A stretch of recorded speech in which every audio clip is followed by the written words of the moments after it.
The rain fell like shattered glass that night, cold, sharp, and relentless. Jacob Miller had just finished his third shift driving through the soaked streets, his hands stiff from the steering wheel, his eyes burning with exhaustion. The radio crackled softly, a lonely tune filling the silence of his empty cab.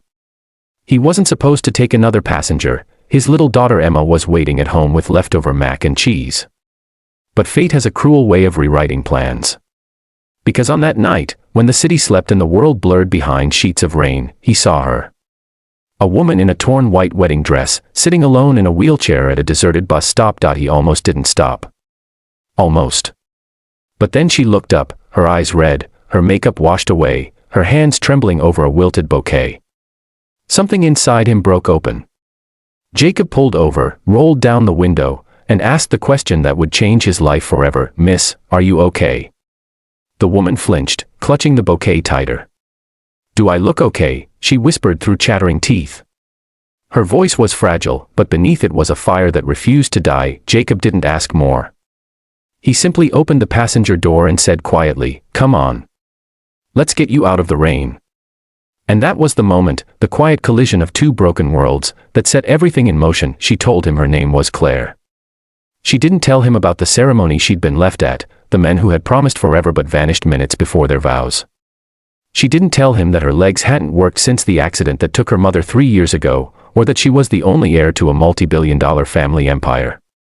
All Jacob saw was a woman trying to breathe while her whole world was drowning. He took her to the only motel still open at that hour, helped her through the door, her gown dragging through puddles. When she tried to pay, he shook his head. "You can pay me when you're safe," he said. "That's enough for now." She looked at him like no one ever had before, like someone seeing a kind soul in a world that had long forgotten kindness. Later that night, when she couldn't sleep, she heard Emma's voice through the thin motel wall, soft, giggling as her dad called to say goodnight. "Love you, Peanut," he said, and Claire felt her chest ache in ways she didn't understand. The next morning, she asked to meet Emma. And when she did, everything changed. Emma was 7, full of sunshine and questions, her ponytail bouncing as she ran into Claire's wheelchair and laughed. "Wow. You have wheels. That's so cool," she said with innocent awe. Claire laughed for the first time in months, her heart cracking open under the warmth of a child's acceptance. Jacob watched from the doorway, his tired eyes softening. There was something about the way Claire looked at Emma, like she remembered what hope felt like.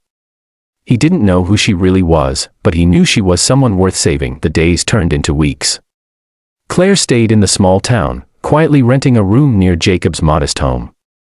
She watched how he juggled 2 jobs, how he carried the weight of both father and mother without complaint. How he always gave, even when he had nothing left. One evening, as the sun bled gold over the fields, Claire found herself sitting beside him on the porch. Emma was asleep inside, her little drawings taped to the window. "Why do you do it?" she asked softly. Jacob smiled faintly. "Because she's all I have left. Her mom, she didn't make it. Cancer took her when Emma was 3. He paused, looking out at the horizon.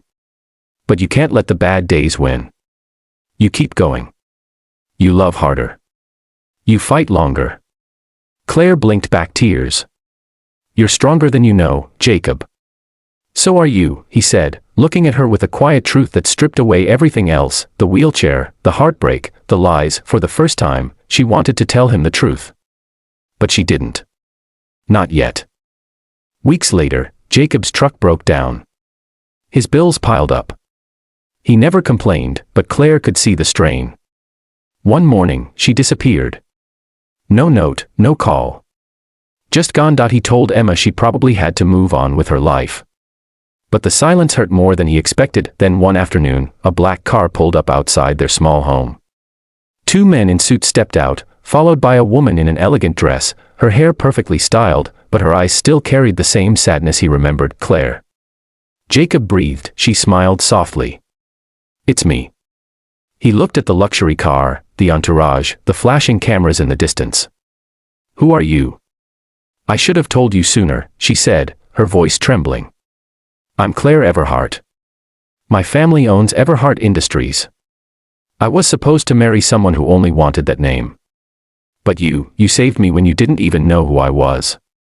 Jacob just stared, unable to speak. She wheeled closer, tears catching the sunlight. You showed me what love really means, Jacob. What family feels like. And I can't let you struggle alone anymore.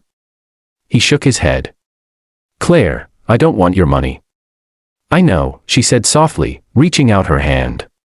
That's why I want you. Months later, the old house on the hill was alive again, with laughter, drawings, and the smell of homemade pancakes.